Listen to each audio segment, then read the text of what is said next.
Ale tady hodně z těch budou ty druhý. My jsme tady si nadávali navzájem do čurák. To se nám moc nelíbí.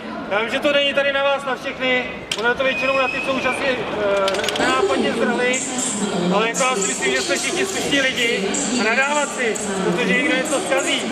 To je trošku moc, ne? Od nás? Nemyslím to tady všechno. Já si myslím, já to neříkám na vás. Co? Ale protože to říkáte i příklidně,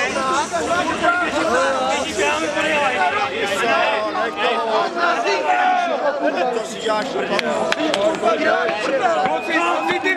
Pozitivně fandíme, pozitivně!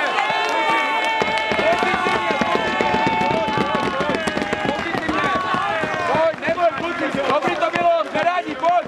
Přijďte příště znova, pojď! Nebojte, pojď! Není to na vás, jdeme, pojďme, kluci! S váma potřebujeme!